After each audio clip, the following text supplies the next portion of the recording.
Saudações, pessoal. Sou o professor Victor Heber Brito. Fui convidado aqui pelos coordenadores para ajudar no comentário das questões dos simulados do ENAD. Hoje nós vamos comentar algumas questões do simulado 2, dos cursos de administração pública, estou com o material aqui aberto, e depois algumas questões do curso de gestão pública. Tá bom? Algumas questões que eu tenho mais, por assim dizer, afinidade, vamos colocar dessa forma. Ok? Bom, estou olhando aqui para a tela, né? Está sendo projetado ali. Quem está me ajudando aqui é o Jefferson, né? Na tarde do dia 26 de maio de 2022, 16h06 agora. Bom, gente, a primeira questão que nós vamos trabalhar, para as quais eu fui designado, digamos assim, vai ser a questão de número 14. Questão de número 14 do simulado 2, datado de 9 de maio de 2022, do curso de administração pública. Vamos descer aqui, ó, até localizar lá a questão 14. Só um instantinho, eu chego já lá. Esse cara aqui é um exemplo, né? Daniel Dias, nosso para-atleta. Vamos lá. Seguindo aqui meu povo e minha pova, como eu costumo dizer. Questão de número 14, chegando nela agora. Está aqui, ó. Vamos lá? Gente, essa questão, ela versa sobre alguns conceitos de estatística, né? Ela diz o seguinte: o proprietário de um pequeno restaurante decidiu avaliar a qualidade do seu serviço. Para tanto, durante uma semana, convidou seus clientes para avaliarem o serviço da casa com uma de 3 notas possíveis. Ele predeterminou, né, para que os clientes avaliassem em 0, 5 ou 10. Não deu outra opção, né? Após a consolidação dos dados coletados, observou que 20 clientes atribuíram à casa nota 0. Ruinzão, hein? 200 clientes atribuíram à casa nota 5. E 180 clientes atribuíram à casa nota máxima, portanto, nota 10. Na análise dos resultados, o proprietário decidiu extrair a média, a mediana e a moda das respostas. São, como a gente falou aqui, são 3 medidas estatísticas, certo? O proprietário ofereceu um bônus aos empregados se ao menos uma das 3 médias usadas, ou seja, a média, a mediana e a moda, estiver acima de 8. E fará uma ação promocional para seus clientes, caso a média seja inferior a 6. Com base nessas informações, o proprietário deve... Aí aqui, ó, nós temos as 5 alternativas, A, B, C, D, E. Bom, então eu já rabisquei aqui o meu material. Eu comecei calculando a média. Deixa eu ver se eu consigo aqui desenhar aqui, ó. Comecei calculando a média. Gente, no caso aqui, no presente caso, nós temos que utilizar a chamada média aritmética ponderada. Ok? Vamos chamar de MAP, média aritmética ponderada. É o seguinte, o que é que a gente faz aqui? Nós temos que pegar os clientes separar por grupos. Primeiro, os 20 clientes que atribuíram nota 0, tá? Então, o que é que a gente faz? Deixa eu tentar trazer, acho que aqui, vou tentar colocar aqui, certo? Vou abrir aqui parêntese, ok? Só está travando aqui um pouquinho, mas vamos lá, vamos tentar aqui. Então, aqui são 20 clientes que atribuíram nota 0. Então, o que é que eu vou fazer aqui? Eu vou multiplicar justamente pela nota 0. Naturalmente, aqui daria 0. Só que aqui eu vou fazer o seguinte, eu tenho aqui agora... No próximo grupo, vamos dizer assim, eu tenho que somar isso aqui com o quê? O próximo grupo de clientes, no caso, 200 clientes, sendo que esses 200, cada um deles atribuiu a nota 5. Vou multiplicar isso aqui por 5. Tá bom? Vai aqui devagarinho, mas a gente chega lá. Mais quem? Mais quem? Aqui é um mais, tá? Não é um vezes não. Mais o outro, né, o terceiro grupo de clientes, portanto, o último grupo, no caso 180 clientes. As outras questões a gente não vai precisar muito disso aqui não, então a gente vai ganhar tempo. Aí, no caso, esses 180 determinaram nota 10 para o restaurante. Pois bem, então a gente faz isso aqui e depois, vou fechar, tá joia?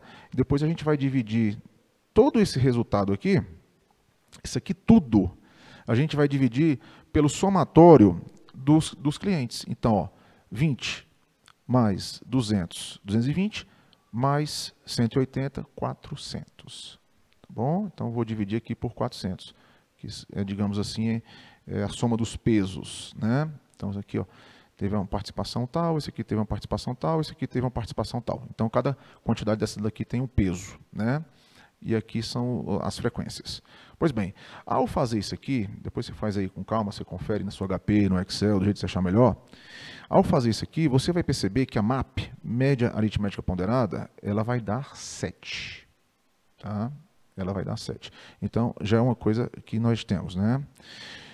A mediana é o seguinte, a mediana é o valor mais próximo do centro, tá certo? Aqui a gente só teve 3 atributos. A gente teve o 0, o 5 e o 10. Então, quem está no centro é o 5. Tá? Então, a mediana é o elemento que está no centro ou o mais perto possível do centro. Então, a mediana, portanto, vai ser 5. Tá? E depois a moda ela contabiliza a frequência, né? Ou seja, a frequência que mais se repete. No caso, você vai perceber que é justamente a de nota 5. Por quê? 200 frequências. Tá? Aqui houve 180 frequências e aqui houve tão somente 20 sequências. Então, como é aquela que se repete mais, tá? Esse 5 está linkado a esse, né? Como é aquela que se repete mais, portanto, vai ser a moda 5. Então, tanto moda quanto mediana vão ser 5 e a média vai ser 7.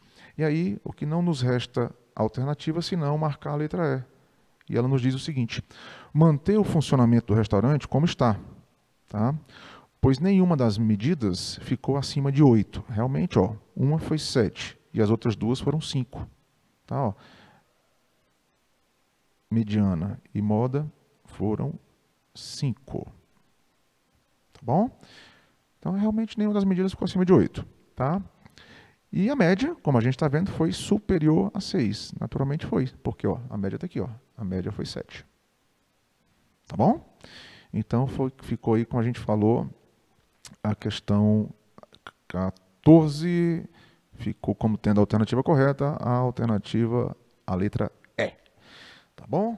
Deixa eu tentar apagar aqui para a gente ir para a próxima questão.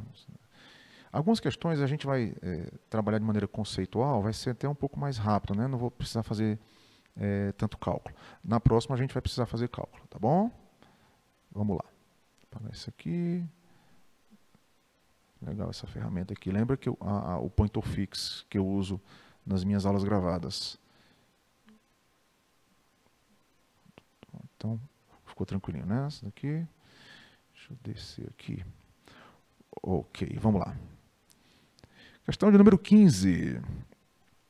E ela nos diz o seguinte: a gerente da unidade gestora de saúde X de um pequeno município brasileiro defende sua unidade como a mais eficiente das 3 unidades do município, em termos de motivação de pessoal, que é algo importantíssimo que a gente estuda lá em RH. Pois durante um ano de registros de faltas e presenças, isso aqui, inclusive a gente registra isso aqui no sistema de informações de recursos humanos. Enfim, observou apenas 18 faltas de seus 90 profissionais. A gerente assegura que sua unidade é a melhor no critério nível de faltas relativo ao número de profissionais. E a sua referência de comparação é a unidade gestora Y, que conta com 120 profissionais e registrou no mesmo período 24 faltas. Né? Para fins de comparação, o período tem que ser o mesmo. Os gerentes das unidades Y e Z, já vai entrar outra unidade aqui, ó, em breve, contestam o argumento da gerente da unidade X, o que se tornou o fator de potencial conflito entre gestores. O conflito tem que ter um diálogo, né, para tentar negociar. Para esclarecer melhor os fatos, o secretário de Saúde fez um levantamento das 3 unidades gestoras de saúde, ou seja, X, Y e Z. E observou que foram registradas entre 350 profissionais, 62 faltas no total. Com base no contexto acima, avalie as seguintes asserções e a relação proposta entre elas. Bom, primeira consideração que eu faço é em relação à asserção. A asserção é uma afirmativa, ou seja, você vai valorá-la, vai atribuir para ela o valor de verdadeiro ou falso, tá? Você vai valorar a afirmativa, tá bom? E depois a gente vai ver se existe uma relação de causa e efeito justificativa entre ambas, tá? Tanto é que aqui ele coloca aqui por quê, tá bom? Bom, então o que é que eu fiz aqui? Primeiro, eu fiz o levantamento, tá? Vamos aqui desenhar, vamos deixar aqui, mudar a cor, vamos colocar agora isso aqui mais ou menos um cor de vinho, né? Eu gosto de vinho, então vamos de vinho. Ó, então, aqui, para a unidade X, certo? Eu fiz aqui o seu devido cálculo, certo? Qual que é o índice de faltas em relação, né, o total de faltas em relação aos seus profissionais. Então, o que é que a gente faz? A gente pega 18, como a questão aqui nos mencionou, né? 18, vamos dividir por 90. Joia? A gente divide por 90 e depois multiplica por 100, tá? Então isso aqui você divide por isso aqui por isso, né? E depois multiplica por 100. Pois bem, ao fazer isso, você vai perceber que o percentual de faltas da unidade X é de 20%. Ok, deixa esse número aí armazenado. 20%. Beleza. A mesma metodologia de cálculo, não tem por que ser diferente, vamos mudar aqui a cor, será que a gente consegue? Vamos colocar agora para contrastar aqui um verdinho. Você faz agora para Y, tá? Deixa eu trazer aqui para cá a Y. A Y, aqui ó, cadê no caso da Y? Me perdi aqui um pouco. Aqui ó, 24 faltas, tá certo? Ó, 120 profissionais, então tá aqui ó, a Y, sujei aqui um pouco demais, né? 24 para 120. Está aqui, ó. Então, a mesma metodologia de cálculo vai ser o quê? 24 para 120. 24 faltas, total, né? De um total de colaboradores, né? Funcionários lá naquela entidade, lá naquela unidade. Mesma coisa, você fecha aqui, multiplica por 100, e você vai perceber que o valor, já fiz lá na minha casa, fiz hoje lá na hora do almoço, você vai perceber que o valor também vai ser de 20%. Ou seja, então aqui a unidade X, ela empatou com a unidade Y no que diz respeito, né, ao desempenho relacionado às faltas dos seus respectivos profissionais. Então, tá aqui elas por elas, né? Tá aqui, ó. Beleza? Então já houve um empate. Índice de falta 20%, índice de falta de 20%. E aí a questão agora é você calcular o índice de faltas da outra unidade em questão, né, a unidade Z, não está explícito, mas aí a gente faz o cálculo, né? São subtrações simples. Vou mudar a cor aqui para a gente também não confundir. Vamos meter aqui um azulzinho, ó. Pronto. Ó, aí o que você faz? Ele mencionou aqui, né, eu já andei sujando aqui, tá, mas confie em mim. Ele mencionou o seguinte, né, eu vou colocar aqui T como sendo uma referência ao total, tá bom? Então nós temos no total, o material que fala, nós temos 62 profissionais. Não, desculpa, 62 faltas, desculpa gente, 62 faltas, né? Então, ok, 62 faltas foi o que eu calculei aqui para o... melhor dizendo, deixa eu apagar isso aqui, estou perdendo aqui. Vocês anotaram, né? 20%, 20%. Deixa eu refazer aqui o cálculo, porque ficou aqui no meio. Vamos lá. Me perdi aqui um pouco. Ou seja, percentual de falta das unidades Y e X, 20%. Ok? Vou apagar aqui. Às vezes os pontinhos são mais difíceis de apagar. Pronto, tá aqui, ó. Vamos lá, vamos refazer esse negócio aqui. Bom, aí, como eu falei para vocês, ele não, a questão, o enunciado não nos trouxe claramente os dados da unidade gestora Y. Só que aí a gente vai descobrir, tá bom? Tá aqui, ó. Por exemplo, quando ele diz assim, e observou que foram registradas entre 350 profissionais, então aqui nós vamos ter, tá aqui, ó, vou colocar o total aqui, ó. Desenhar, a gente estava no azulzinho, né? Então tá aqui, ó. Agora eu vou colocar assim. Deixa eu ver aqui, a espessura, tá bom. Total, tá? Aqui. Aí você vai ter, esse total, ele é fruto de quê? Ó, X, ok, unidade X, unidade Y, tá bom? E aí, ó, esse menos esses dois vai dar a da unidade Z, tá bom? Então, quer ver, ó, como é que eu fiz o cálculo? Bom, a questão falou o seguinte, 62 faltas no total. Então, tá aqui, ó, total, 62 faltas. Tá? Eu vou colocar F para 62. Tá bom? Aqui embaixo eu vou colocar P para a quantidade de profissionais. Então, como ele está dizendo aqui, ó, são 350 profissionais. Beleza? Então, a gente vai subtrair aquilo que a gente já tem para descobrir o percentual, as quantidades do Z, no que diz respeito às faltas, e os profissionais, para você poder fazer o mesmo cálculo que a gente fez antes, tá bom? Então, está aqui, ó. Então, T menos X menos Y igual a Z. Tá bom? Então, está aqui, ó. Total, 62 faltas. Menos as faltas do X, que foram 18. Menos as faltas do Y, que foram 24. Ok? Aí você chega à conclusão que a quantidade de faltas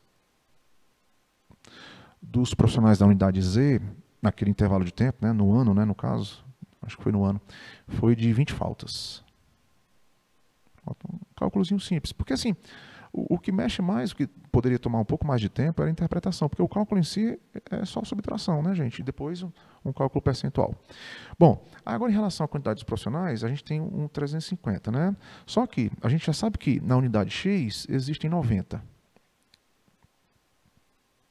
Tá joia? Na unidade Y, existem alocados lá 120 colaboradores, né? 120, ele colocou funcionários, né? Servidores, nem me lembro. Pessoal, né? É profissionais, está aqui, ó. Tá aqui, ó, P, profissionais. E aí você fazendo essa subtração, você vai chegar aqui à conclusão de que aqui há 140 profissionais alocados na unidade Z. Pronto. Agora você faz aquele cálculo lá, você divide aqui, tá? E depois multiplica por 100 para colocar no formato percentual. E aí você vai chegar à conclusão que o percentual de faltas da unidade Z, calculei aqui para a gente ganhar tempo, foi em torno de 14,28%. 14,28%. Pronto. Agora, em posse desses dados, a gente tem condições de responder a questão. Quer ver, ó? Tá? Anotar os valores, ó. Ficou aqui meio comido, né? Ó. A gerente da unidade gestora, ó, anotar os valores, né? Deixa eu apagar essa parte aqui, ó. Porque está em cima aqui de onde a gente vai utilizar para fazer a análise. A gerente da unidade gestora de saúde X tem razão em defender sua unidade como a mais eficiente do município. Não tem, não. Em relação à questão das faltas, não tem, não, tá? Até aqui, ó, a gente viu que a unidade X e a unidade Y ficaram empatadas, né, com 20%, percentual de faltas. Já a unidade Z, aí sim, a unidade Z é aquela que tem o menor percentual de faltas e, de acordo com esse critério, portanto, vem a ser a mais eficiente. Então, né, podemos dizer aqui inequivocamente que, vou até mudar aqui, vamos botar aqui um amarelinho, certo? Então, nós podemos dizer inequivocamente que a asserção 1 ela é falsa. Damas e cavalheiros. Eu já bebi água ali. Falsa, tá bom? Ok. Vamos analisar agora a segunda. A unidade gestora de saúde Z tem o mesmo nível de faltas relativo ao número de empregados dessa unidade do que a unidade gestora de saúde Y. Não. X, 20%, Y, 20%, Z, 14,28%. Então, pronto. Ó. Em função dos cálculos, nós podemos agora concluir inequivocamente que as duas asserções foram valoradas como falsas. Tá bom? Então, a alternativa... Deixa eu mudar aqui meu material. Passar a página aqui que eu tenho aqui. Pronto, estou com ele aqui para me ajudar. Vai ser a alternativa E, em que ele diz aqui, ó, as asserções 1 e 2 são proposições falsas, como a gente vai ver agora aqui também no material. Tá bom? Vou tentar aqui apagar isso aqui.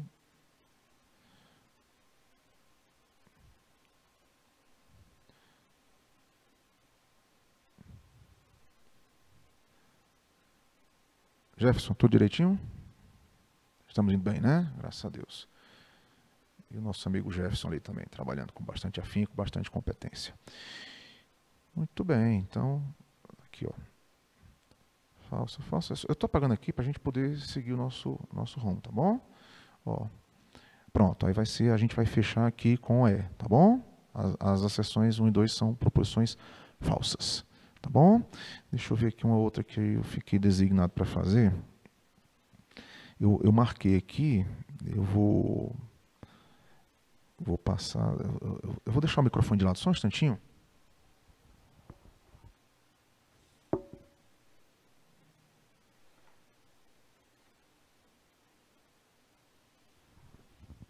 Pronto, já achei aqui. A próxima é a questão de número 19.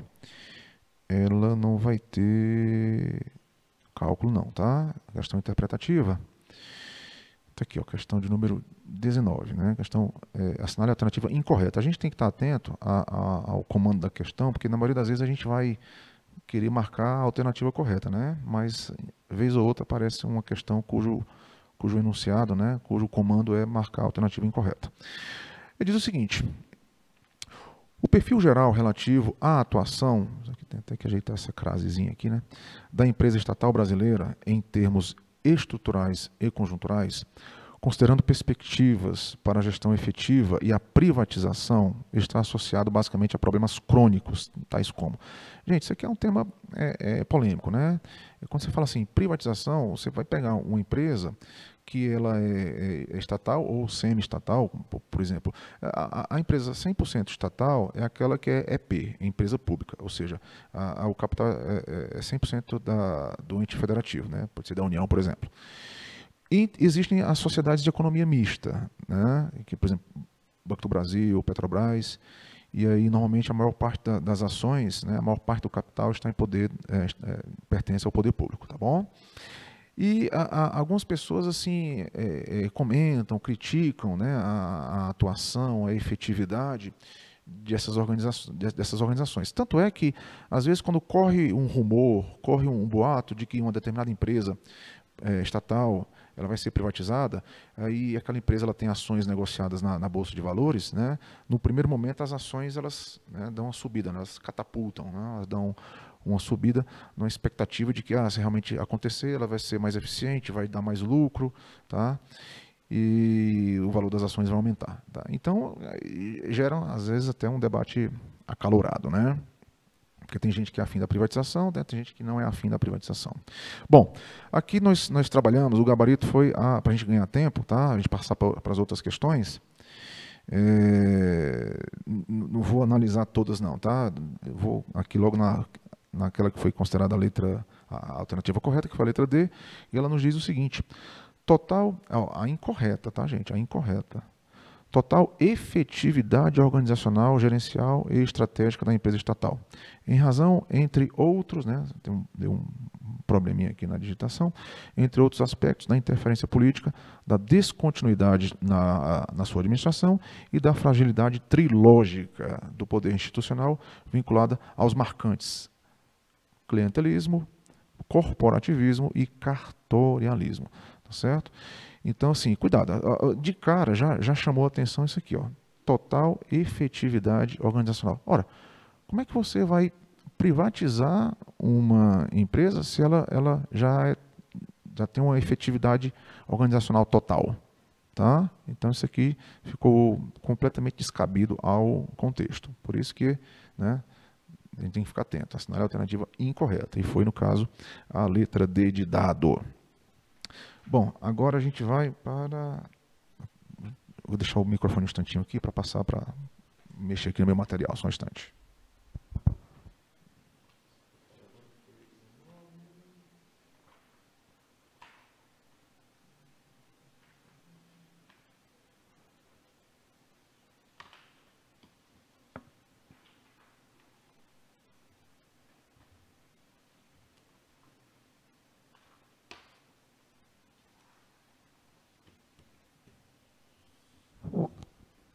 Agora a gente vai dar um salto maior. A gente vai agora na 34. Né? Lembrando que a gente está aqui no nosso simulado 2, né, de 9 de maio, de administração pública. Tá bom? Depois, se for o caso, a gente tira outro dia para comentar mais questões. Bom, vamos lá. Vamos avançar aqui. Vamos lá na questão de número 34. Depois, se não tiver tempo, a gente vem aqui outro dia, né? Encontro aqui com meu amigo Jefferson e a gente grava mais. Tá aqui. 34, meu povo e minha pova. A 34 nos diz o seguinte: a necessidade de atuação econômica do setor público prende-se à constatação de que o sistema de preços não consegue cumprir adequadamente algumas tarefas ou funções. Assim, é correto afirmar que... Bom, eu vou direto aqui na letra C, porque realmente é a alternativa correta. Tá certo? Vamos pegar aqui, deixa um azulzinho mesmo, né? Tá bom. Tá aqui a letra C. Vamos tentar entender por que é a letra C, minha gente. Olha o que ela diz pra gente. O governo funciona como agente redistribuidor, então isso aqui vai ser uma palavra-chave, né, que determina que esta alternativa está correta. O governo funciona como agente redistribuidor da renda através da tributação. Perfeito. Gente, quando a gente fala em tributação, os principais aspectos, né, os principais elementos, né, dos tributos são ITC. Eu falo para os meus alunos de AFO, Administração Financeira e Orçamentária, e também falo para os meus alunos de Auditoria e Controladoria Governamental, mas principalmente para o pessoal de AFO. Então vamos lá. I, referente a impostos. T, referente a taxas. E C, referente a contribuições. Pois bem, o que acontece? Quem paga os tributos são chamados de contribuintes, tá certo? Nós somos quem paga os tributos, os mais variados, das mais variadas competências, né? Ou seja, competência da União, competência municipal, estadual, distrital, tá bom? Então, o que é a competência? É quando um ente federativo ele tem a sua capacidade constitucional, legal, enfim, ele tem a sua capacidade de criar, modificar ou extinguir um tributo seu, naturalmente. Tá? Então, por exemplo, quando a gente fala em IOF, Imposto sobre Operações Financeiras, deixa eu pegar aqui minha água. O IOF ele é um imposto de competência federal. Ou seja, quem pode criá-lo, modificá-lo ou extingui-lo é a União. Certo? O IPVA, Imposto sobre Propriedade de Veículo Automotor, ele é um imposto, ele é um tributo de competência estadual ou distrital. Ou seja, quem pode criá-lo, modificá-lo ou extingui-lo, né, é o Estado. Ou o Distrito Federal, no caso. O IPTU, Imposto Predial Territorial Urbano, ele é de competência municipal ou distrital. Ou seja, quem pode criá-lo, modificá-lo ou extingui-lo é um determinado município ou, no caso, o Distrito Federal. Tá? Então, quem paga algum tipo de imposto, taxa ou contribuição, tá pagando tributo. E aí, o sujeito que paga o tributo, ele é o contribuinte. Bom, quando a gente estuda orçamento público, tá certo? Notadamente na parte de... Deixa eu colocar aqui, orçamento público. notadamente na parte de funções do orçamento, e eu utilizo um livro que está disponível na biblioteca online, que é um livro chamado Finanças Públicas, Administração Financeira Orçamentária, de autoria de Evaldo Marques. Então, lá no capítulo 1 do livro dele, Finanças Públicas, Administração Financeira Orçamentária, no item 1.5, ele fala das funções do orçamento. Os autores mais tradicionais, eles dizem que o orçamento ele tem 3 funções. A função alocativa, vou chamar aqui de FA, a função distributiva, que eu vou chamar de FD, para ganhar tempo, e é justamente sobre essa que a gente está versando agora, a função estabilizadora, né, fazer a economia crescer de maneira sustentável, né, combatendo a inflação e tal. Então, os autores mais tradicionais, mais clássicos, né, vamos colocar dessa forma, os mais antigos, né, com todo respeito, eles sustentam que o orçamento ele deve cumprir com essas 3 funções: função alocativa, função distributiva e função estabilizadora. Uma corrente mais moderna de pensadores, de doutrinadores da área, assevera que, além dessas 3 funções, o orçamento deve cumprir também com a função reguladora. Tá bom? É quando, por exemplo, uma empresa é privatizada e aí o poder público ele não vai mais fornecer aquele bem, aquele serviço, né? Por exemplo, água, energia, alguma coisa do tipo, mas ele vai regular a atuação da empresa que veio a ser a prestadora daquele serviço, por exemplo, né? A concessionária, por exemplo. Né? Certo? Pois bem, então a versão moderna, né? A corrente moderna aponta essas 4 funções. Aqui, deixa eu pegar aqui um amarelinho. Certo? Bom, aqui no caso ele está falando especificamente da função distributiva, quando ele falou assim de redistribuição. Gente, existem 2 maneiras de efetivar essa distribuição. Uma daqui, ó, ele fala o seguinte, ó, retirando recursos dos segmentos mais ricos, a turma da grana aí, né, dos ricos os mais ricos da sociedade, e transferindo para os segmentos mais pobres, né, ou seja, menos favorecidos. Tá bom? Essa transferência, ela pode se dar de 2 formas. Ela pode se dar de maneira direta, quando, né, uma camada da população brasileira, né, paga, principalmente a PEA, né, a população economicamente ativa, ela paga os seus tributos, e aí esses tributos, né, eles vão servir para o aparelhamento estatal e para o fornecimento de serviços públicos, como, por exemplo, hospital público, escola pública, e aí vai. Nesse tipo de situação, o indivíduo que está usufruindo desses serviços, hospital público, escola pública ou algum outro, tá certo? E não está pagando por esse serviço, ele está recebendo uma transferência indireta. Então, né, de certa forma, aí o orçamento já está cumprindo parcialmente com a sua função distributiva.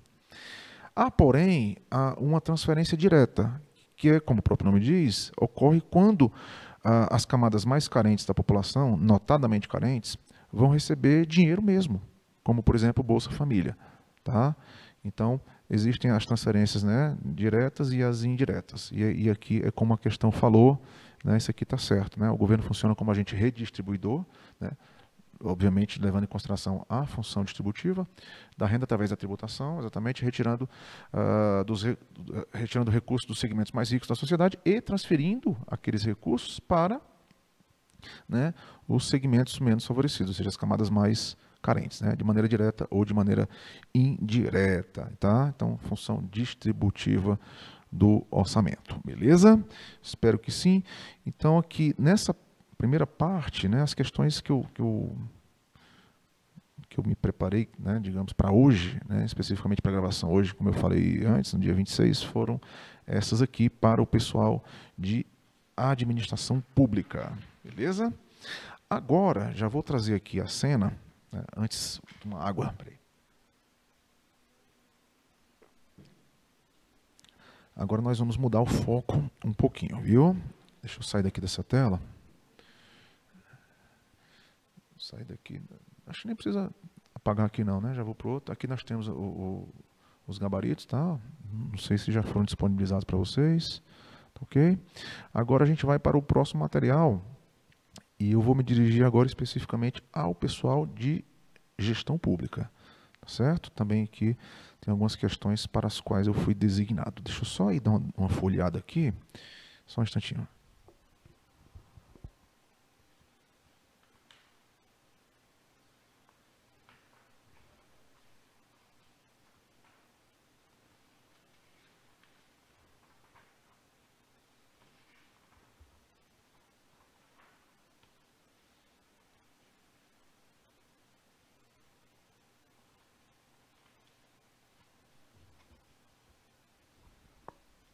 Pronto, localizei aqui. A nossa primeira vai ser a 14. Vamos avançar aqui no material. Uma chargezinha aqui. Ó, de novo, Daniel Dias. Cara bacana pra caramba. Trouxe várias medalhas pro Brasil. Acho que a última Olimpíada dele foi do ano passado, né? A de Tóquio, 2021 no caso. Ó, questão de número 14. Deixa eu ver aqui, só conferir. Era mesmo, 14, porque ela está na quebra de página. Pronto, tá aqui, ó. Nós temos aqui um balanço financeiro, tá? Do exercício 2017, mas ó, o enunciado começa aqui, ó. O balanço financeiro evidencia as receitas e despesas orçamentárias, certo? Então aqui você vai perceber que já tem... Isso aqui está mais relacionado à contabilidade pública, por exemplo, tá certo? Então você vai... aqui já tem, vocês vão perceber que já tem aqui um bizu, né? Vamos colocar assim, tá? Depois eu vou comentar isso. Bem como os ingressos e dispêndios extra-orçamentários. Ou seja, aqui ingressos são entradas, né, de caixa e dispêndios são desembolsos. Né? Porque, lembre que o orçamento ele funciona tal qual um fluxo de caixa. Né? Então, em um determinado intervalo de tempo, entra dinheiro, sai dinheiro, tá? E depois você faz aí o cálculo do resultado, né, o saldo. E aqui, ó, ele está especificando o exercício 2017. Aqui tudo indica da iniciativa pública, por quê? Porque, de acordo com o artigo 34 da Lei 4.320, do já distante ano de 1964, diz-se que o nosso exercício financeiro ele é casado com o ano civil. Ou seja, ele começa a execução orçamentária, né? Vamos pensar dessa forma. Ela começa no dia 1º de janeiro e termina no dia 31 de dezembro, tá bom? Pois bem, então tá aqui, ó. Conjugados com os saldos de caixa do exercício anterior e os que se transferem para, aqui meio coladinho, né, para o início do exercício seguinte. O quadro a seguir ilustra um balanço financeiro municipal. Pronto, tá vendo? Ó, como na iniciativa pública, aqui é um ente federativo, né, um determinado município, ainda que de maneira hipotética. Pois bem, então tá aqui, ó, balanço financeiro, exercício 2017, em milhares de reais. Aí você vai ter aqui esses dados, tá bom? Ó, receita orçamentária, ele está aqui, ó, colocando, né, ó, uma espécie de código, receita orçamentária, transferências financeiras recebidas, recebimentos extraordinários, tá certo? Saldo do exercício anterior, tá? Então você vai fazendo aqui esses cálculos, tá bom? Quer dizer, você já tem esses valores e a gente vai utilizar alguns desses valores para o cálculo. Bom, aí ele tem aqui, ó, Brasil, Ministério da Fazenda, tá? Antes do Ministério da Economia, né? STN, Secretaria de Tesouro Nacional, Manual de Contabilidade Aplicada ao Setor Público ou simplesmente MCASP. Pois bem, aí qual é o comando? O comando é esse aqui, ó. Com base, né, faltou aqui nas informações apresentadas, assinale a opção correta considerando os números em milhares de reais. Ficou aqui de reais, né? De reais. Bom, olhando rapidinho, eu percebi o seguinte, ó. Olha só, vai ser a letra E. Eu vou dizer por quê, com calma, vamos lá, tá certo? Gente, aqui na letra E, ele utiliza o seguinte: em 2016 houve superávit e tal, né? E em 2017 houve déficit. A gente não vai ter muito tempo para comentar as outras alternativas, as alternativas que estão erradas. Tá bom? Vamos ganhar tempo. É o seguinte: em linguagem de orçamento, nós utilizamos o termo superávit quando o saldo é positivo. Ou seja, quando entrou mais dinheiro do que saiu. Certo? E nós utilizamos o termo déficit quando ocorre justamente o oposto. Quando sai mais dinheiro do que entra. Certo? Aí levando o saldo a ficar negativo no final do exercício. Tá bom? E ele quer o seguinte, cara, presta atenção aqui, olha o que a gente falou aqui no começo, olha aqui o bizu. Ele quer coisas orçamentárias. Quando a gente estuda em livros, como por exemplo do Contabilidade Pública, do Hinaldo Araújo, do Daniel Arruda, que eles estão disponíveis na biblioteca online, eu uso esse livro para a contabilidade pública e também uso para a AFO, Administração Financeira e Orçamentária. Bom, eu não lembro exatamente agora em que página, mas lá ele tem uma classificação das receitas e das despesas. Então, uma das classificações diz respeito a o que é receita orçamentária e o que é receita extra-orçamentária. Da mesma forma, né, pelo paralelismo, também ele comenta o que é uma despesa orçamentária e o que é uma despesa extra-orçamentária. Tá certo?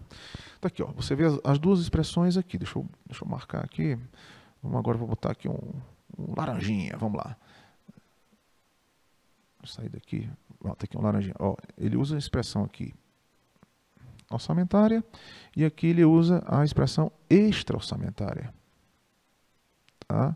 Qual que é a diferença? Para um ente federativo, o que realmente mais importante são as movimentações orçamentárias, tanto receitas quanto despesas. Por quê? Porque quando a gente fala orçamentário, são receitas e despesas pertencentes àquele ente federativo. Tá? O município, o Estado-membro, né, e aí vai. As despesas extra-orçamentárias, resumidamente falando, as movimentações extra-orçamentárias, perdão, tanto receitas quanto despesas, elas até são movimentadas pelo ente federativo, mas logo em seguida elas já são direcionadas a quem lhe é de direito. Então isso aqui não vai fazer parte, digamos assim, definitivamente do orçamento daquele ente federativo. Tá certo? Então, o que realmente vai fazer, o que vai importar para compor o saldo do orçamento do ente federativo são as movimentações orçamentárias dele, daquele ente federativo. Por isso que a gente vem aqui para o cálculo. Ó. Aqui, ó, tá vendo? Ó, deixa eu já trazer para cá para ganhar tempo. Ó. Vai ser a letra, como eu falei para vocês agora há pouco. Ó. Em 2016, tá certo? Tá aqui, ó. Porque veja, quando ele está colocando aqui, ó, exercício atual, obviamente que ele está fazendo menção a 2017. E exercício anterior, naturalmente, está fazendo menção a 2016. Tá bom? É só a gente ficar atento. Isso aqui faz parte da questão, é a parte de interpretação dela. Viu? Então vamos lá. Ó. Tá aqui, ó. Deixa eu ver aqui, ó. Aí diz assim. Em 2016, ou seja, aqui nessa parte aqui, ó, houve superávit, ou seja, o saldo foi positivo, da execução orçamentária de 47.500, e em 2017 houve déficit de execução orçamentária. Ele quer saber orçamentário, o que vai interessar para o ente federativo é o que é dele. Orçamentário. Este orçamentário é outra história. Tá bom? Então, como é que a gente chega aqui ao cálculo desse 47.000 aqui, 47.500 positivo? 47.500 positivo. É só você pegar aqui os dados, ó, certo? Só você pegar os dados que constam aqui na tabela, aí você faz o cálculo. Se você pegar 71, né, que é as entradas, 71, eu anotei aqui no meu material, 71.500, certo? Isso demora um pouquinho para a gente aqui digitar, a gente escrever, menos 24.000. É dessa coluna aqui, você vai encontrar aqui, ou seja, no exercício anterior, 2016. Menos 24.000. Só você fazer o cálculo. Aí você vai chegar à conclusão de que o valor foi positivo na ordem de 47.500. Pronto. Então, 71.500. Aqui, ó. Tá aqui, ó. Tá vendo? Ó? Receita orçamentária, 71.500. Menos despesa orçamentária. Tá vendo? Ó? 24. Tá bom? 71.500 menos 24. Foi como a gente pôs aqui. Combinado? Aí depois, assim, tudo bem, o saldo fechou bacana, né? Fechou positivo, né? O saldo orçamentário, né? Saldo superavitário. Agora, a zica veio depois, né? Ó, 2017, ó, houve déficit. Como é que a gente calcula esse déficit? Você pegar aqui os valores, ó. Tá aqui, depois eu vou mostrar lá para vocês. Eu peguei lá na tabela, ficou 71.900. 71.900. Pronto. Menos, ó, o valor mais alto, 88.500. Certo? 88.500. Então foi basicamente aqui uma questão de interpretação. Claro, você tinha que conhecer a regra, né? A classificação das movimentações, né? As orçamentárias e as extra-orçamentárias. Pois bem, então aí nós tivemos aqui o valor, portanto, né, de 16.600 negativo, tá? Então, 71.900 nós tiramos daqui, tá joia? 71.900, referente à receita orçamentária, e os 88.500 nós tiramos daqui, ó, referente à despesa. Está até escrito aqui, esquisito, né? Dispensa, é despesa, né? Enfim, depois deu para entender, né? Despesa orçamentária. Tá bom? Então, foi isso que aconteceu. A letra E, em 2016 houve superávit de execução orçamentária de 47.500 e em 2017 houve déficit de execução orçamentária de 16.600. Infelizmente. Bom, aí lógico que no caso, o ente federativo ele poderia ter tentado se socorrer com os chamados créditos adicionais, né, que são os suplementares, os especiais e os extraordinários. Né? Eu vejo isso lá sobretudo com o meu pessoal de AFO, tá bom? São os créditos adicionais, tá bom? São os suplementares, os especiais e os extraordinários.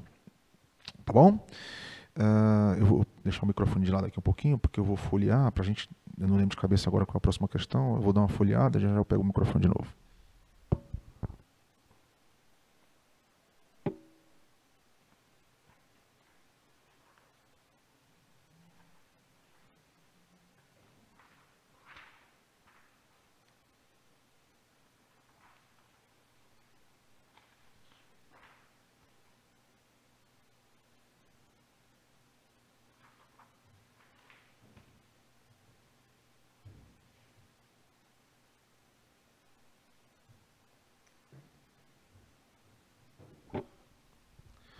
Pronto, aqui a gente vai dar um salto agora para a de número 23.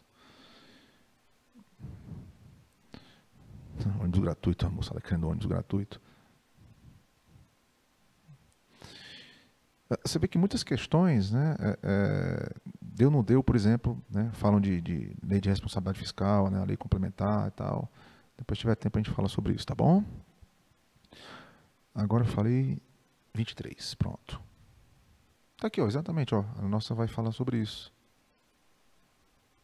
É uma das coisas que a nossa questão vai falar. Gente, nos termos da Constituição Federal de 1988, né, você lembra, promulgada em 5 de outubro de 1988, pelo saudoso Ulisses Guimarães, né, enfim, toda a equipe dele, e da Lei de Responsabilidade Fiscal. Na verdade, a Lei de Responsabilidade Fiscal, isso aqui é um apelido, tá?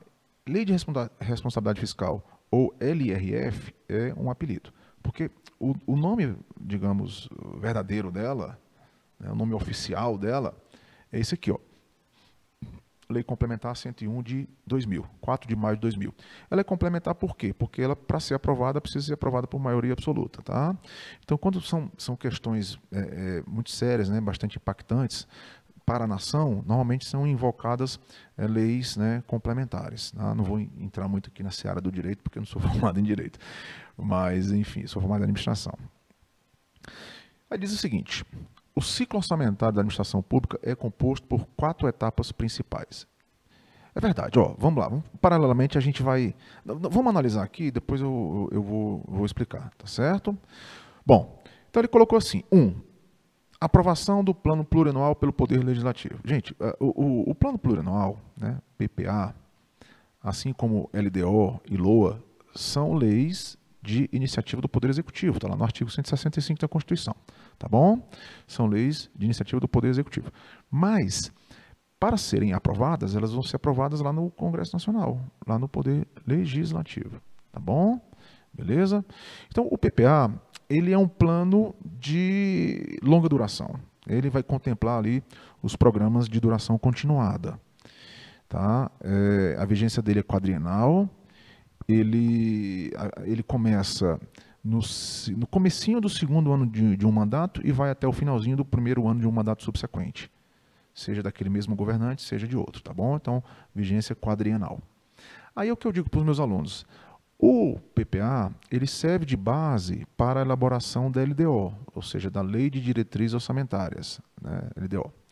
Que, por sua vez, a LDO, né, que, por sua vez, serve de base para a elaboração da LOA, Lei Orçamentária Anual, que é, digamos, o OGU, o Orçamento Geral da União, né, o orçamento propriamente dito.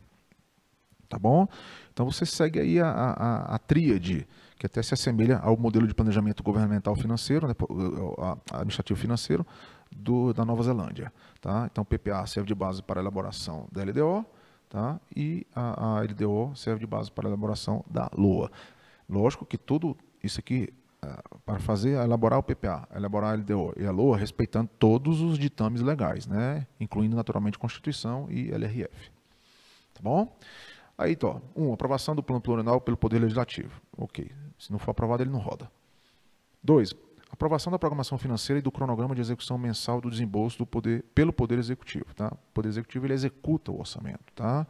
E esse desembolso ele é coordenado pela OCPF, né? ou pela STN. O que é a STN? Secretaria do Tesouro Nacional. Ela é o órgão central de programação financeira. Tá? Então, é o OCPF. Secretaria do Tesouro Nacional é o órgão central de programação financeira. Combinado? Pois bem, a aprovação da Lei de Diretrizes Orçamentárias pelo Poder Legislativo. Exatamente, ela só vai poder rodar, né, se ela for aprovada. Antes dela ser LDO, ela é PLDO. Tá? PLDO. É um projeto de lei de diretrizes orçamentárias. Uma vez aprovada, aí ela vira LDO. Combinado? Alright. E também, obviamente, que você vai ter que, né, aprovar para poder rodar o orçamento, né, você vai ter que aprovar o projeto, o PLOA, como a gente costuma falar. Você vai aprovar o PLOA, e aí, uma vez aprovado, ela perde o P, vira LOA. Aí, gente, o que acontece? O orçamento, né, ele é aprovado num ano. Lógico que aqui, o que acontece? Aqui você tem a questão, né, quando o Poder Executivo ele leva, por exemplo, para o Poder Legislativo, para a votação, né, aprovação, né, aquela coisa toda, os parlamentares eles vão fazer lá as emendas, os destaques para dar um corpo final, né, ao orçamento. E aí ele é aprovado no ano para ser executado no ano seguinte. Bom, tentei resumir aqui o ciclo orçamentário, tá? E no caso vai ser a letra B. E aí eu vou explicar direitinho por quê. De fato, esse item 1 realmente vai ser o primeiro a ocorrer. Tá bom? Ou seja, lembra que eu falei que o PPA ele serve de base para a elaboração da LDO e da LOA? Então, lógico, aqui ele falou de LDO, ele falou de LOA, mas nada disso aqui vai acontecer se o PPA não for aprovado. Tá? Então, realmente, o primeiro momento é a aprovação do PPA. Depois, quando ele coloca aqui, esse item 2 aqui, tá certo? Ele não vai ser agora não. Na verdade, na sequência, o segundo item é para ser o 3. Tá bom? Que vai ser o quê? A aprovação da Lei de Diretrizes Orçamentárias. Lembra que eu falei? O PPA serve de base para a elaboração da LDO. Pronto. Então, o PPA foi aprovado, beleza. Então, você já pode propor, né, a LDO, né, e aprovar. Né? Você vai, havendo a aprovação do PPA, você vai propor, né, você tem um projeto de lei ou uma proposta de lei de diretrizes orçamentárias. E uma vez aprovado, tá aqui, ó, vira LDO, beleza. Aí depois, o que vem na sequência, o terceiro item, vai ser o de número 4. Bom? Vai ser o quê? A aprovação da Lei Orçamentária Anual pelo Poder Legislativo. Exatamente. Tá certo? Então, aprovou aqui justamente para, né, depois você aprovou a Lei Orçamentária Anual pelo Poder Legislativo, tá certo? Aí isso implica o quê? Né? Na aprovação da programação financeira e do cronograma de execução mensal do desembolso, que coordena é a Secretaria do Tesouro Nacional, tá? Então, mês após mês do exercício financeiro, ou seja, de 1º de janeiro a 31 de dezembro, é que vai haver as transferências de dinheiro e tal, para a realização de compras, né, de obras, serviços, produtos, tá bom? Então, a coisa, ela vai fechar aqui. É o quarto item dessa sequência. Por isso que ficou aqui, ó. 1, tá? Peraí, deixa eu ver aqui. Peraí, eu estou até me confundindo um pouco. 1, depois aí o 3. Não, peraí. Uai, o que deu de errado aqui? 1. Ok. Depois o 3, o D, o 2. 1. Depois o 3, ok. 4. Ai, eu fiz isso aqui direitinho, agora estou me confundindo todo aqui. Ó. Peraí. De novo, vamos lá. Primeiro, aprovação do plano plurianual. Beleza. Depois, o segundo elemento vai ser aqui o 3. Ok. O terceiro vai ser o quarto. Opa, e o 4 foi... Pronto, deu certo. Agora deu. Pronto. Tá, tinha só me perdido. Então, o que acontece?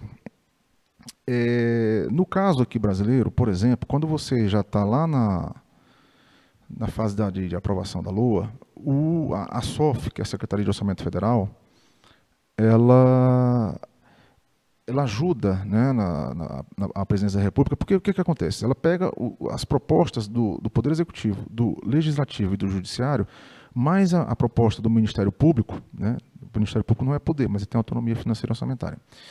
E aí junta essas 4 propostas, né, consolida essas propostas em uma única peça, respeitando o princípio da publicidade, o princípio da unidade ou da unicidade. E aí entrega para o Presidente da República vai levar a proposta, né, no caso PELOA, o Presidente da República vai levar para o Congresso Nacional, essa proposta vai ser recebida pela CMO, Comissão Mista de Orçamento, justamente para fazer as emendas e destaques, né? Então, aí vai ter justamente o quê? Então, você tem o planejamento, tá certo? Depois, você tem a votação, a aprovação, e, por fim, a execução do orçamento público, tá bom? Então, por isso que ele coloca aqui, né, que são 4 etapas. Só que ele trouxe aqui, né, em outra apresentação, tá bom? Desculpa eu ter me confundido aqui, mas deu certo no meu raciocínio. Agora, vou largar o microfone um pouquinho para a gente saber. Já estamos com quase 1 hora de gravação, né? O tempo passa rápido quando a gente está se divertindo. Deixa eu ver aqui a nossa próxima questão, se tem mais alguma. Só um instantinho.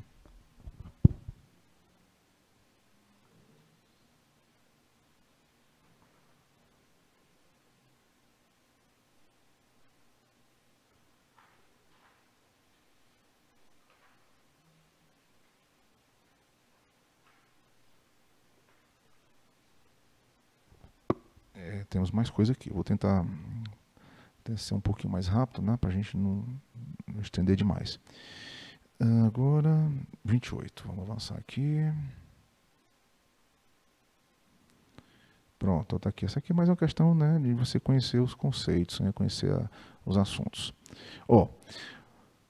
28. O Sistema de Gestão Hospitalar e Ambulatorial do SUS, GSUS, é uma aplicação web para a gestão operacional da assistência de saúde, tendo como foco os hospitais ambulatórios, laboratórios, farmácias e demais unidades de saúde que operam segundo as regras do SUS. Tem como objetivos servir como instrumento de gestão de unidades hospitalares ou ambulatoriais do SUS, manter os registros de forma eletrônica de atendimentos e de evoluções no prontuário do paciente. Controlar o prontuário do paciente de forma integrada e compartilhada entre os estabelecimentos de saúde e controlar o fluxo dos processos de trabalho realizados, risquei aqui sem querer, realizados pelos serviços de cada unidade. Pois bem, então isso aqui, você vê que é uma questão típica do ENAD, eles gostam de contextualizar a questão.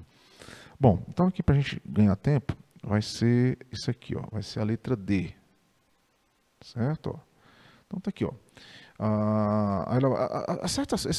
Essas coisinhas aqui, elas estão a 1, a 2 e a 3, elas estão no texto, de uma forma ou de outra. Essa aqui você vai ver que não está exatamente no texto, tá bom? É só uma questão de ler e reler e interpretar. Ó, a elaboração e análise dos dados do GESUS permitem tomada de decisões sobre as políticas públicas demandadas. Perfeito. O GESUS contempla o planejamento estratégico com continuidade de políticas de governo nas mais diversas áreas. E 3, os módulos oriundos do GESUS resultam na integração de dados e subsidiam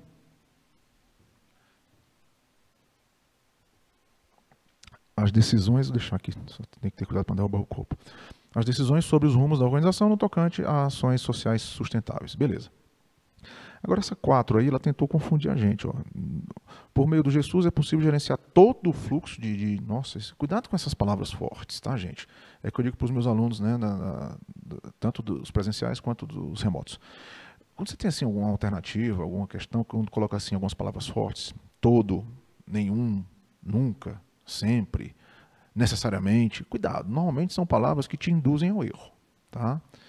Então isso aqui foi muito abrangente, né? Digamos assim, ó, todo o fluxo de consultas médicas por profissional, especialidade e procedimento, bem como acolhimento dos pacientes, o registro de atendimento médico e o número total de atendimentos por especialidade. Então isso aqui ficou muito genérico, tá? Isso aqui o texto, né, não deu essa abrangência toda para a atuação e os objetivos do GESUS, não, tá? Cuidado com isso aí. Ok? Vamos lá. Agora deixa eu folhear aqui só um instantinho.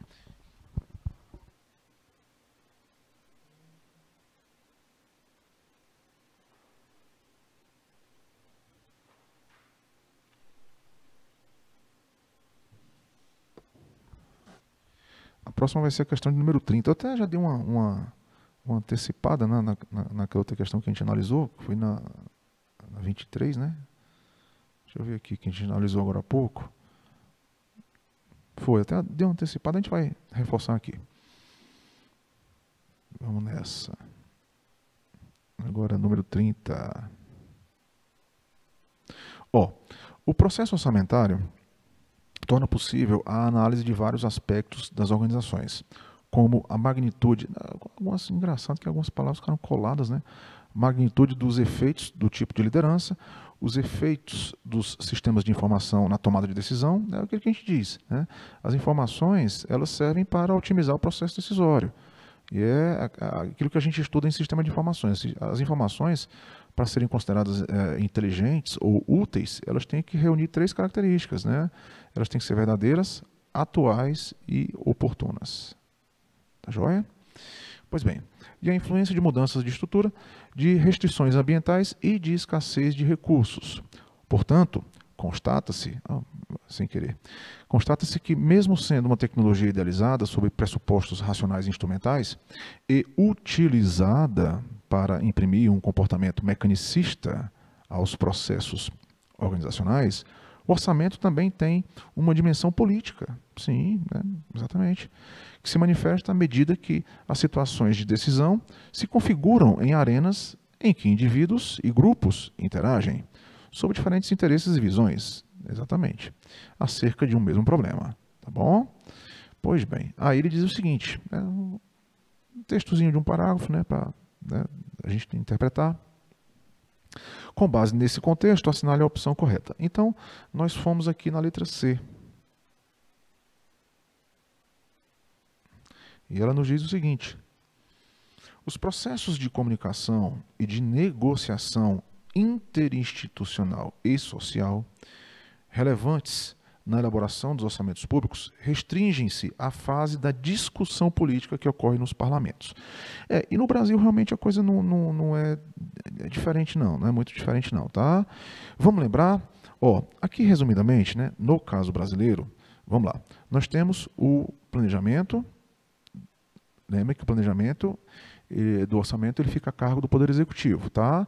Então, o Poder Executivo ele tem que fazer, ele tem que lançar mão de esforços no sentido de conhecer as necessidades da população para elencar prioridades, tá?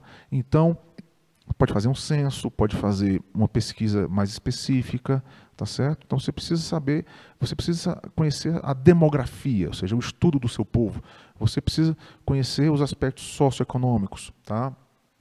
Então, para saber, por exemplo, a quantidade de nascimentos, a quantidade a mortalidade infantil, quantos meninos nasceram, quantas meninas, a expectativa de média de vida, o nível de educação da população, o nível de renda, as principais doenças.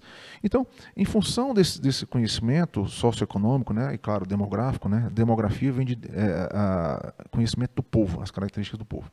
Então, em função dessas informações, como ele colocou aqui, é que um determinado ente federativo vai poder fazer o planejamento para o seu orçamento.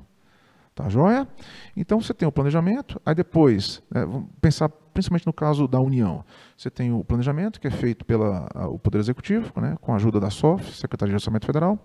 Então, aí a proposta orçamentária, no caso o PELOA, como eu estava falando agora há pouco, o PELOA, ele é encaminhado para o Congresso Nacional, e lá ele vai ser recebido pela Comissão Mista de Orçamento, né, que é composta por 30 deputados federais e 10 senadores da República. Então, lá, os parlamentares, né, para ele falar aqui de parlamento vem de parlare, do italiano, que quer dizer falar. Ou seja, os parlamentares são aqueles que usam a voz, né, usam a fala para se expressar. No caso, oficialmente. Né? Pois bem, então, do parlare, né, do italiano. Pois bem, então tem o planejamento, depois tem a votação, como a gente falou, né? Os parlamentares vão aqui analisar a proposta, vão sugerir alterações do tipo de emendas e destaques, tá certo? Vai chegar um momento que a proposta, né, ela vai ter que ser aprovada, se não for aprovada não tem como ser executada, tá? E ela é aprovada no ano para ser executada no ano seguinte. Ok? Pois bem. Então, é justamente aqui, né, quando ele coloca aqui, os processos de comunicação e negociação interinstitucional e social relevantes na elaboração dos orçamentos públicos, aqui no caso brasileiro, quando ele fala orçamentos públicos, é porque nós temos os orçamentos fiscal, de investimento e da Seguridade Social. Só que o da Seguridade, ele tem um tríplice aspecto, que é o saúde, previdência e assistência, né, que nós chamamos de SPA. Você já foi no SPA? Nem eu. Quem sabe um dia. Pois bem, eu só vi na televisão que a turma come bem, relaxa lá e tal. Qualquer dia eu vou para um bom SPA, viu, Jefferson? Depois eu te digo se é bom. Vou convencer a patroa de ir. Aliás, ela vai querer ir. Mas voltando aqui, gente. Então, ele fala assim, orçamentos públicos, porque são esses três, né? Orçamento fiscal, de investimento e seguridade. Cara, misericórdia. Aí quando chega a proposta, né, a PELOA, quando chega lá no Congresso, aí todo mundo quer mexer, quer sacudir, quer incluir uma coisa, quer tirar outra. Tá? Então quando a gente fala assim, emendas são ajustes. Tá? E destaques são os itens colocados como prioridade. Então os parlamentares, eles têm essa prerrogativa legal de propor emendas e destaques. Tá bom? E aí, gente, quando ele coloca assim, né, a elaboração do orçamento restringe a fase de discussão política. Discussão política, no caso, vai ser essas duas fases aqui, ó, votação e aprovação. Tá? Ok? Porque a proposta já veio. Lembra aquilo que eu falei para vocês. O Poder Executivo, ele congrega as 4 propostas, né, orçamentárias do Poder Executivo, Legislativo, Judiciário e do Ministério Público, consolida numa única peça, respeitando o princípio da unidade ou da unicidade, tá? Consolida numa única peça os orçamentos da União, por exemplo. Por isso que ele coloca aqui os orçamentos públicos, porque são esses três, fiscal, de investimento e da Seguridade Social. Beleza? Então os parlamentares eles vão aqui, ó. Essa parte aqui de planejamento e essa parte de execução, elas cabem realmente mais ao Poder Executivo. Tá bom? E os parlamentares estão no poder legislativo, estão aqui trocando farpas aqui. Ok? Nessas duas fases aqui. Votação e aprovação. Ok? Deixa eu ver qual é a próxima aqui, só um instantinho.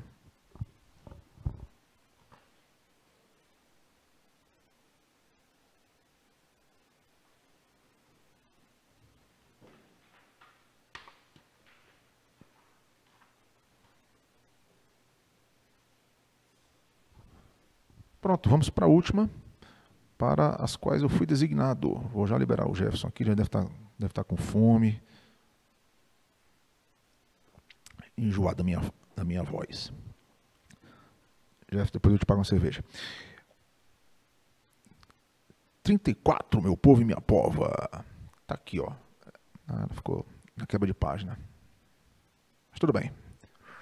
Como diz aqui o pessoal lá no Nordeste, essa aqui vai ser a nossa derradeira de hoje.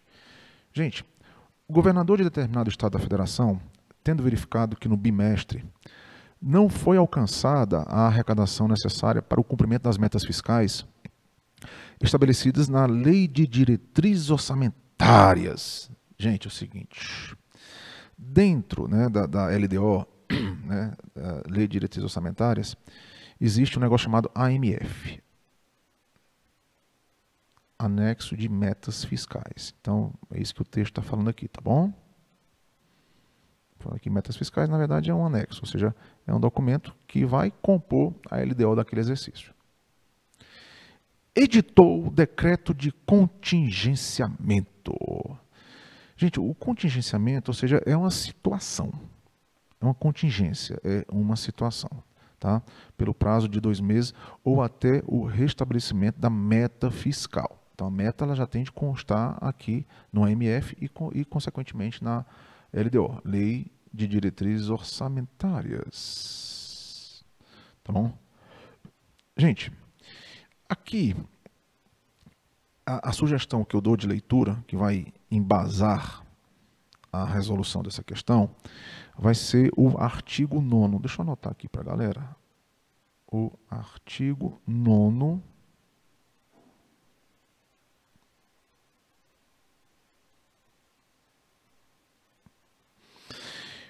da LRF, ou seja, da Lei Complementar 101 de 2000. Pronto, ó. O que vai embasar legalmente, né? É esse aqui, ó. O artigo 101. Ok? Gente, todas essas medidas aqui, elas são medidas de contingenciamento no sentido de cortar a despesa. De fazer com que aquele ente federativo, no caso o Estado, né? Como ele colocou aqui, ó. No caso, aquele Estado, ele volte, né, a uma situação equilibrada, respeitando, portanto, o chamado princípio do equilíbrio orçamentário.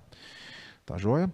Então, realmente existem essas possibilidades aqui de corte de despesas durante a execução orçamentária. Tá bom? Então, por exemplo, ó, suspensão de aumentos salariais dos servidores estaduais, ainda que tenham sido concedidos por lei. Existe essa prerrogativa. Tá? 2, redução de 30% na concessão de diárias aos servidores, também pode fazer coisas desse tipo. 3, proibição da concessão de afastamento de servidores públicos para a realização de cursos de aperfeiçoamento ou outros que demandem substituição. 4, supressão de 25% no montante de folha de papel adquirido pelo Executivo Estadual de um contrato administrativo específico. Tá bom? Então você percebe que não são medidas absurdas, né? São medidas que podem gerar uma certa controvérsia, mas que são medidas que, provavelmente, ainda que hipoteticamente, que foram analisadas. Tá? Então a prioridade era justamente, como se diz, cortar na carne. Você cortar despesas, ou pelo menos reduzir essas despesas. Às vezes você não tem a possibilidade de eliminar a despesa 100%, mas você reduz. Certo? Então, realmente, o chefe do Poder Executivo deste Estado da Federação, ele goza dessas prerrogativas, tá bom? Então, tá aqui, ó. Nessa situação, em face da Lei de Responsabilidade Fiscal, Lei Complementar 101 de 2000, e da legislação relacionada à administração pública, o decreto de contingenciamento, decreto porque, né, emanou, no caso aqui do Executivo, né? Então, tá aqui, ó. Ficou na quebra de página, mas tudo bem. É a letra B de bola, viu, gente? Tá aqui, ó. Ele é legal. Repito, ó. O embasamento teórico está aqui, tá? Legal em sua totalidade e execuível, ou seja, ele pode ser executado, desde que o ato do Poder Executivo de contingenciamento de gastos, aí que tá, ó, seja aprovado pelo PL, pelo Poder legislativo. Então você vê que é uma situação na qual procurou-se não deixar muito poder nas mãos do executivo, tá? Então, assim, ele vai poder fazer isso desde que o legislativo aprove, tá? Aqui as propostas, tá? Essas medidas aqui, eles vão ser apresentadas, tá certo? E lá vai haver vão ser apresentadas pelo executivo ao legislativo e lá vai haver uma deliberação no sentido de voltar a aprovar, né? Uma por uma, né? Você pode aprovar uma, pode não aprovar a outra, ou pode aprovar, no caso aqui, as 4 que foram citadas. Tá bom? Então é isso, gente. Que eu tinha me programado, a gente passou um pouco mais de 1 hora, né? Nas minhas contas. O que eu tinha me programado para hoje foi isso. Em outras ocasiões, eu vou combinar com os senhores coordenadores dos cursos. A gente pode vir aqui e trazer outros assuntos a respeito dos demais simulados, tá ok? Então, agradeço pela oportunidade, espero que tenha sido útil para a moçada, tá? E vou dando aí meu até logo, né? Desejo a todos que fiquem com Deus, né? Deus abençoe vocês hoje e sempre no caminho da evolução, e depois a gente conversa com mais calma, tá bom? Vamos terminar, né, Jefferson, por agora? Gente, grande abraço, fiquem com Deus. Jefferson, obrigado. Tudo de bom.